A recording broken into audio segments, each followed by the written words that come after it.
期可以呢由大家睇兩房啦。咁今期介紹呢套單位呢係位於我哋二期山林海一套67平嘅單位啊。咁山林海呢就距離我哋海邊呢就遠少少啊，就非常之安靜，咁都係唔潮濕嘅啊。咁呢個單位呢67平，全屋保養都係非常之好嘅啊。我哋首先睇下我哋陽台景觀先。陽台景觀呢就係睇我遠處嘅山景啦，同埋我哋嘅園景啊。朝向呢係我哋嗰個正南朝向嚟嘅啊，視野都係非常之好嘅，實體睇嘅效果呢更加好啊。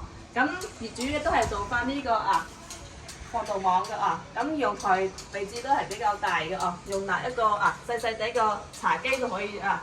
咁業主咧呢啲防蚊紗窗都係做埋㗎啦啊，可以睇到窗簾啊，呢啲都係有嘅啊。咁整屋個保養可以睇到都係非常之好嘅啊。咁呢啲牆面咧業主咧都係重新油過嘅啊，油翻呢啲乳膠漆。咁呢啲空調啊、燈啊，全部都係換咗我哋品牌嘅啊。咁家私家電呢啲咧都係全部贈送俾你哋嘅，拎包入住啊。牆面保養、整屋嘅保養都係非常之好，可以睇到啊。咁呢個位置咧就係我哋一個4人台嘅一個飯台嚟嘅啊。咁過翻嚟睇下我哋呢個休息區先。咁休息區咧業主有門地板全部係換咗嘅啊。當時嘅開發商就係呢啲木門呢個入門嘅位置啊。過翻嚟睇下我哋休息區同我哋嘅廚房先。首先睇下我哋呢個細嘅休息區先。咁業主咧細嘅休息區咧就係門呢啲地板全部都係換晒啊。咁業主就擺翻一個1.5米嘅床啊。咁到上面可以放個細細個衣櫃都係冇問題嘅。咁空調窗簾防蚊紗窗都係做晒㗎啦啊。咁呢個朝向咧都係朝我哋嘅南向嘅啊。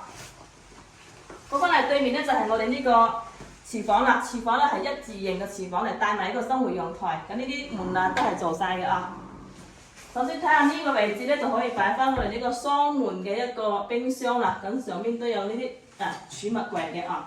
咁呢個位置咧就係我哋嘅煮食爐。咁業主呢啲都係換咗萬家樂呢個抽油煙機同埋呢個煮食爐萬家樂都係換咗。咁呢個位置咧就係業主就係配置一個消毒碗櫃。過翻嚟咧就係我哋呢個生活陽台啦。呢個陽台咧業主都係裝咗防蚊紗窗嘅呢個位置擺我哋嘅洗衣機。咁有啲業主咧就想個洗手間大少少，可以將呢埲牆打咗佢嘅睇個人需求啦咁過翻嚟咧就係我哋呢個洗手間啦。洗手間咧業主都係將呢個地板換咗，咁將個坐廁咧都係換咗㗎啦咁呢啲全部都係門呢啲全部都係2次裝修過嘅過翻嚟睇下我哋呢個主人房。主人房同樣係地板換咗咁業主就擺翻一個1.5米嘅床1.8米嘅床都可以放得到嘅咁空調燈都係換咗，防蚊紗窗窗簾全部配置好㗎啦咁朝向睇我哋嘅朝南朝向視野都係非常之靚仔嘅